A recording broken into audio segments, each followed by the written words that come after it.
Hello friends, ഞാൻ നിങ്ങളുടെ സ്വന്തം ഷെഫ്ലിജോ. നമ്മുടെ ചാനൽ വഴി നമ്മൾ അറിയിക്കുന്ന ഗൾഫ് രാജ്യങ്ങളിലേക്കുള്ള ഫ്രീ ജോബ് വേക്കൻസികളാണ്. നമ്മുടെ ചാനൽ ആദ്യമായിട്ട് കാണുന്നവർ ചാനൽ സബ്സ്ക്രൈബ് ചെയ്യണം. അതേപോലെ തന്നെ മാക്സിമം എല്ലാവർക്കും ഷെയർ ചെയ്ത് കൊടുക്കണം. നിങ്ങളുടെ എന്റെ ഷെയർ വഴി ഒത്തിരി ആൾക്ക് ജോബ് കിട്ടാനുള്ള സാധ്യതകളാണ് നമ്മൾ കൂടുതലാക്കുന്നത്. അപ്പോൾ നമ്മൾ ഇന്നും പതിവ് പോലെ തന്നെ ഒത്തിരി ജോബ് വേക്കൻസികൾ നമ്മുടെ വീഡിയോ ലാസ്റ്റ് ഭാഗത്തായിട്ട് കൊടുത്തിട്ടുണ്ട്. ആ കൊടുത്തിട്ടുള്ള നമ്പറിൽ നിങ്ങൾ നിങ്ങളുടെ സിവികൾ അയച്ചു കൊടുക്കുക. അവർ റിപ്ലൈക്കായിട്ട് നിങ്ങൾ കാത്തിരിക്കുക. ആരെയും കോൾ ചെയ്ത് ബുദ്ധിമുട്ടിക്കാണ്ടിരിക്കുക. നല്ല നല്ല സിവികൾ തയ്യാറാക്കി നിങ്ങൾ അവർക്ക് അയച്ചു കൊടുക്കുക. എക്സ്പീരിയൻസ് ഉള്ളതും എക്സ്പീരിയൻസ് ആവശ്യമില്ലാത്തതുമായിട്ടുള്ള ജോലികൾക്ക് നിങ്ങൾക്ക് ആളുകളെ സമീപിക്കാവുന്നതാണ്. അതായത് എക്സ്പീരിയൻസ് ആവശ്യമില്ലാത്ത ജോലികൾക്ക് പുതിയതായിട്ട് മറ്റ് പ്രൊഫഷനുള്ള ആളുകൾക്കും അവർക്ക് മെസ്സേജ് അയക്കാവുന്നതാണ്. അതല്ലാതെ എക്സ്പീരിയൻസ് ആവശ്യമുള്ള ജോലികൾ അല്ലെങ്കിൽ പ്രൊഫഷൻ പറഞ്ഞിട്ട് ഉള്ള ജോലികൾക്ക് അതാത് പ്രൊഫഷനുള്ള ആളുകൾ മാത്രം തന്നെ അപ്ലൈ ചെയ്യാൻ വേണ്ടി ശ്രമിക്കുക. അതേപോലെ തന്നെ ഒന്നും സർവീസ് ചാർജുകൾ ഇല്ലാത്ത ജോലികളാണ് എന്നാണ് നമ്മൾ അറിയിച്ചിട്ടുള്ളത്. അതിനാൽ പൈസ കൊടുത്ത് നമുക്ക് പോകേണ്ട കാര്യമില്ല. അപ്പോൾ പൈസ കൊടുത്ത് പോകേണ്ടി വരികയാണെങ്കിൽ തന്നെ വിസിറ്റിംഗ് വിസയിലായിരിക്കും ചിലപ്പോൾ നമ്മൾ പോകേണ്ടി വരിക. അവിടെ ചെന്നതിന് ശേഷം ജോബ് വിസ ഏകദേശം 2 ലക്ഷത്തിന് മുകളിൽ വിലയുള്ള വിസ ആണ് അവർ കമ്പനി ഫ്രീ ആയിട്ട് നമുക്ക് തരുന്നത്. പിന്നെ അക്കോമഡേഷനും കാര്യങ്ങളൊക്കെ കമ്പനികൾ പ്രൊവൈഡ് ചെയ്യുന്നതുമാണ്.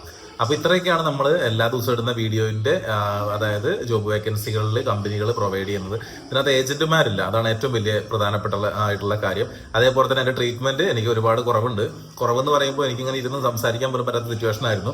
കാരണം MRI കഴിഞ്ഞ് കെട്ടലും കൂടി കഴിഞ്ഞപ്പോഴേക്കും എനിക്ക് ഭയങ്കര പെയിൻ ആയിരുന്നു. സത്യത്തിൽ എനിക്ക് ഇരിക്കാനൊന്നും പറ്റുന്നുണ്ടായിരുന്നില്ല. അവരുടെ ചികിത്സ അത്രയും നല്ല ചികിത്സയാണ്. ഞാൻ അതിന്റെ വീഡിയോ നാളെ ഞാൻ പോസ്റ്റ് ചെയ്യുന്നുണ്ട്. ഏത് സ്ഥലത്താണ് പോയതെന്നും എവിടെ ചെന്നാലാണ് എവിടെ നിന്നാണ് നമുക്ക് അവിടെ അവരുടെ ട്രീറ്റ്മെന്റ് കിട്ടുകയെന്നും എല്ലാ കാര്യങ്ങളും വിശദമായിട്ട് അവരുടെ നമ്പർ സഹിതം ഞാൻ കൊടുക്കുന്നുണ്ട്. കാരണം ആർക്കെങ്കിലും ഉപകാരമാകട്ടെ. അതൊരു പ്രൊമോഷൻ വീഡിയോ കാര്യമൊന്നുമല്ല. ഞാൻ അവിടുന്ന് പൈസ മേടിച്ചിട്ടോ അങ്ങനെ ചെയ്യുന്നതല്ല. ഞാൻ ഇതുവരെ അങ്ങനെ ചെയ്തിട്ടില്ല. ഞാൻ അങ്ങനെ ചെയ്യാൻ ആഗ്രഹിക്കുന്നില്ല. നമ്മളെ തുടർച്ചയായിട്ട് കാണുന്ന എല്ലാവർക്കും അത് അറിയുന്ന കാര്യമാണ്. അപ്പോൾ ഇന്ന് നമ്മൾ കൊടുത്തിട്ടുള്ള ജോബ് വേക്കൻസികൾ നിങ്ങൾ നിങ്ങളുടെ സിവികൾ അയച്ചോളൂ. ജോലി മാക്സിമം എല്ലാവർക്കും തന്നെ കിട്ടട്ടെ. എനിക്ക് ഇന്നലെ എന്നെ നേരിട്ട് അറിയിച്ച ജോബ് വേക്കൻസി ഉണ്ടായിരുന്നു. അതിന് കൂടുതൽ അപ്ഡേഷൻസും വന്നിട്ടില്ല. ആരും കിട്ടിയില്ലെന്ന് എനിക്കറിയില്ല. അതേപോലെ തന്നെ മാക്സിമം എല്ലാവരും പരിശ്രമിച്ചുകൊണ്ടിരിക്കുക. എന്നെ അറിയിക്കും ജോബ് വേക്കൻസികൾക്ക് നമ്മൾ യാതൊരു ചാർജുകൾ ഈടാക്കാണ്ട്, അല്ലെങ്കിൽ ഞാനൊരു ചാർജ് ഈടാക്കാനാണ് ഞാൻ പറയുന്നത്. അതിന്റെ ബാക്കിയുള്ള ആരെങ്കിലും പൈസ ഈടാക്കുന്നുണ്ടോ എന്ന് എനിക്കറിയില്ല. പക്ഷെ എന്നിരുന്നാലും ആരും അങ്ങനെ ഈടാക്കുന്നില്ല. കാരണം അത് സർവീസ് ചാർജുകൾ ഇല്ല എന്ന് പറഞ്ഞിട്ടാണ് നമ്മുടെ ഗ്രൂപ്പുകളിൽ അറിയിക്കുന്നത്. ഞാൻ ചെയ്തുകൊണ്ടിരിക്കുന്നത് നമ്മുടെ ഇത്ര നാളത്തെ എക്സ്പീരിയൻസ് വെച്ചിട്ട് അതായത് അവിടുത്തെ ഗൾഫ് എക്സ്പീരിയൻസ് വെച്ചിട്ട് ഞാനുള്ള ഒരു ഗ്രൂപ്പുകളുണ്ട്. അതേപോലെ തന്നെ എൻ്റെ ഫ്രണ്ട്സ് ഉള്ള ഗ്രൂപ്പുകളുണ്ട്. അവരിൽ നിന്ന് കിട്ടുന്ന ജോബ് വേക്കൻസികളാണ് ഞാൻ നിങ്ങളിലേക്ക് എത്തിക്കുന്നത്. ഞാനൊരു മീഡിയേറ്റർ മാത്രമാണ്. ആർക്കെങ്കിലും ഒക്കെ ആയിട്ട് ഉപകാരമായിട്ട് കുടുംബങ്ങൾ രക്ഷപ്പെടട്ടെ എന്നുള്ള രീതിയിലാണ് നമ്മളിത് ചെയ്തുകൊണ്ടിരിക്കുന്നത്. ഏകദേശം 6-8 മാസമായിട്ട് നമ്മൾ തുടർച്ചയായിട്ട് ചെയ്തുകൊണ്ടിരിക്കുന്നത് ഇത് തന്നെയാണ്. അതേപോലെ തന്നെ ഞാൻ പോകുന്നതിന് മുന്നേ തലപ്പാത്തി ജോലിക്ക് വേണ്ടിയിട്ടുള്ള ആളുകൾ, അതായത് 6000-ൽ കൂടുതൽ ആളുകൾക്ക് വേക്കൻസിയുള്ള ജോബിന് വേണ്ടിയിട്ട് ആളുകൾക്ക് നേരിട്ട് വന്ന് തന്നെ കാണാവുന്നതാണ്. അത് യുവാക്കൾക്കുള്ള ജോബ് വേക്കൻസിയാണ്. സ്വിഗ്ഗി, സൊമാറ്റോ ഒക്കെ പോലെ തന്നെ ഫുഡ് ഡെലിവറി ജോബിന്റെയാണ്. എനിക്ക് എൻ്റെ അസുഖം ഭേദമായതിനു ശേഷം ഞാൻ നിങ്ങളെ അറിയിക്കും. അതേപോലെ ഇനി ഫിസിയോതെറാപ്പി, അതേപോലെ തന്നെ ജിമ്മ് കാര്യങ്ങളൊക്കെ സ്റ്റാർട്ട് ചെയ്യേണ്ടതുണ്ട്. അപ്പോഴേ നമുക്ക് മസിൽസിന് നല്ല സ്ട്രെങ്ത് ഉണ്ടാവുകയുള്ളൂ. അതുവഴി എനിക്ക് എന്ത് ചെയ്യുള്ളൂ, രോഗം പൂർണ്ണമായിട്ട് മാറുകയുള്ളൂ. അപ്പോൾ ഇവിടുന്ന് പോയതിന് ശേഷമാണെങ്കിൽ അവിടെ ചെന്നിട്ട് ഇതെല്ലാം കണ്ടിന്യൂ ചെയ്യേണ്ട കാര്യങ്ങളുണ്ട്. അപ്പോഴേ നമുക്ക് എന്ത് ചെയ്യുള്ളൂ, ഇതേപോലത്തെ അസുഖങ്ങൾ വരാണ്ടിരിക്കുകയുള്ളൂ. കാരണം കണ്ടിന്യൂസ്ലി നിൽക്കുന്ന ആളുകൾക്ക് പ്രത്യേകിച്ച് നമുക്ക് തല താഴ്ത്തി നിൽക്കേണ്ട ഒരു ഇതാണ്. അതായത് കുക്കിങ്ങിന്റെ ടൈമിൽ നമ്മളെപ്പോഴും നമ്മുടെ തല കുറച്ച് ഭാഗം താന്നിട്ടാണ് ഇരിക്കുക. അപ്പോൾ അതുകൊണ്ട് കണ്ടിന്യൂസ്ലി നിൽക്കുന്നത് കൊണ്ടാണ് നമുക്ക് ഈ ഒരു ഇഷ്യൂ വരുന്നതെന്നാണ് ഡോക്ടർമാർ പറഞ്ഞിട്ടുള്ളത്. അപ്പോൾ തുടർച്ചയായിട്ട് എക്സസൈസുകൾ കാര്യങ്ങളും ഇല്ലെങ്കിൽ ഇനി ജീവിതം മുന്നോട്ട് പോകുന്ന കാര്യം വളരെ കഷ്ടമാണ്. സത്യത്തിൽ ക്യാമറ പിടിച്ചുപോലെ എനിക്ക് നിൽക്കാൻ പറ്റാത്ത സിറ്റുവേഷൻ വന്നായിരുന്നു. അത്രയ്ക്കും വേദന കാര്യങ്ങൾ പ്രശ്നങ്ങളൊക്കെ ആയിരുന്നു. അതുകൊണ്ടാണ് ഞാൻ എത്രയും പെട്ടെന്ന് ഓടി വന്നിട്ട് നമുക്കൊരു ഒഴിവ് കിട്ടിയ സമയത്ത് ഞാൻ കമ്പനിയിൽ റിപ്പോർട്ട് ചെയ്തിട്ട് എത്രയും പെട്ടെന്ന് വന്ന് ട്രീറ്റ്മെന്റ് ചെയ്തത്. അപ്പോൾ അതിനുള്ള ഗുണങ്ങളും കാര്യങ്ങളൊക്കെ എനിക്ക് കിട്ടുന്നുണ്ട്. നല്ല റിലാക്സ് ആണ്, ബോഡി നല്ല കൂളാണ് ഇപ്പോൾ. അപ്പം വേദനയുണ്ട്, പക്ഷെ പൂർണ്ണമായിട്ട് മാറിയിട്ടില്ലെങ്കിലും പക്ഷെ കുറവുണ്ട്, നല്ല കുറവുണ്ട്. അപ്പോൾ അതൊക്കെയാണ് എനിക്ക് നിങ്ങളെ അറിയിക്കാനുള്ളത്. എല്ലാവർക്കും നല്ല ദിവസം ആശംസിക്കുന്നു.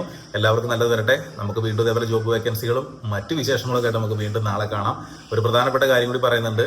ഇന്ന് ഏറ്റവും നല്ലൊരു ദിവസമാണ് എന്നെ സംബന്ധിച്ച്. പക്ഷേ അതിന്റെ ഏറ്റവും വിഷമമുള്ളൊരു കാര്യം കൂടി ഉണ്ട്. അതായത് ഞങ്ങളുടെ വെഡിങ് ആനിവേഴ്സറി ആണെന്ന്. വെഡിങ് ആനിവേഴ്സറി ആയിട്ട് എനിക്ക് ഇവിടെ പോയിട്ട് കേക്കൊന്നും മേടിക്കാൻ അല്ലെങ്കിൽ അതൊന്നും ആഘോഷിക്കാൻ പറ്റാത്ത ഒരു സിറ്റുവേഷനിലാണ് ഞാനിരിക്കുന്നത്. പക്ഷെ ഞങ്ങൾക്ക് അതിന്റെ വിഷമവും കാര്യങ്ങളൊന്നും അങ്ങനെ വലുതായിട്ടില്ല. പക്ഷെ ചെറിയൊരു വിഷമം എല്ലാവർക്കും ഉണ്ടാവുമല്ലോ. പക്ഷെ അതിന് ഞങ്ങൾക്ക് രണ്ടുപേർക്കും അങ്ങോട്ടും ഇങ്ങോട്ടും ഒരു പരാതിയില്ല. കാരണം ഒരുമിച്ച് ജീവിക്കുന്ന സമയങ്ങളിൽ പ്രത്യേകിച്ച് പ്രവാസികൾക്കൊക്കെ ഒരു വെഡിങ് ആനിവേഴ്സറി കിട്ടുക എന്നുള്ളത് തന്നെ വലിയ ഭാഗ്യമാണ്. അപ്പോൾ വളരെ ചുരുക്കമാണ് ഞങ്ങൾ ഒരുമിച്ചുള്ള വെഡിങ് ആനിവേഴ്സറി ഉണ്ടാകാറ്. അങ്ങനെ പതിവ് വളരെ കുറവാണ്. ഞാൻ അടുപ്പിച്ചടുപ്പിച്ച് നാട്ടിലേക്ക് വരുന്നുണ്ടെങ്കിലും നമുക്ക് നമ്മുടെ ഒരു സ്പെഷ്യൽ ഡേ എന്ന് പറഞ്ഞിട്ട് നമുക്ക് ഒരിക്കലും വരാൻ പറ്റില്ലല്ലോ. അങ്ങനെ വരുന്നത് തന്നെ ഞാൻ ചിലപ്പോൾ അപ്പൻ്റെ ആണ്ടിനും അങ്ങനെയൊക്കെയാണ് ഞാൻ വരാറുള്ളത്. പിന്നെ അല്ലെങ്കിൽ അസാധനം വയ്യാണ്ടിരുന്ന സമയത്തൊക്കെയാണ് ഞാൻ വന്നുകൊണ്ടിരുന്നത്. അപ്പോൾ അതേപോലൊരു കാര്യമല്ലാത്തതുകൊണ്ട് നമുക്ക് ഇതിനൊന്നൊരു ലീവ് ചോദിച്ചു കഴിഞ്ഞാൽ എവിടെ നിന്ന് കിട്ടുക അല്ലെങ്കിൽ അങ്ങനത്തെ കാര്യങ്ങളൊന്നും ഉണ്ടാവില്ല. നമ്മൾ അങ്ങനെ ചെയ്യാറുമില്ല. കാരണം എന്ന് പറയുന്നത് എനിക്ക് അവിടെ നിന്ന് ഒഴിവുണ്ട് അല്ലെങ്കിൽ പോരാൻ പറ്റുന്നുള്ള സിറ്റുവേഷനിൽ മാത്രമേ ഞാൻ അങ്ങനെ കമ്പനികളിൽ നിന്ന് ലീവ് എടുക്കാറുണ്ടായിരുന്നുള്ളൂ. അപ്പോൾ ഈ ഒരു ചെറിയ വിശേഷം കൂടി ഞാൻ നിങ്ങളെ അറിയിക്കുകയാണ്. അപ്പോൾ നമുക്ക് വീണ്ടും കാണാം. നാളെ നമ്മൾ പോയിട്ടുള്ള വൈദ്യരും അവിടുത്തെ വിശേഷങ്ങളൊക്കെ ഡീറ്റെയിൽ ആയിട്ട് ഞാനൊരു വീഡിയോ ഇടുന്നുണ്ട്. ആർക്കെങ്കിലും ഒക്കെ ഉപകാരമായിട്ട് അതുവഴി അവരെ കോൺടാക്ട് ചെയ്ത് കഴിഞ്ഞാൽ അവർ കൃത്യമായിട്ട് എന്ത് ചെയ്യണം എന്നുള്ളത് അവരോടൊന്ന് പറഞ്ഞു തരും. തലേദിവസം വിളിച്ച് ബുക്ക് ചെയ്യണം. ബുക്ക് ചെയ്യേണ്ട നമ്പറും കാര്യങ്ങളൊക്കെ ഞാൻ തരുന്നതാണ്. അപ്പോൾ ശരിയാണ്.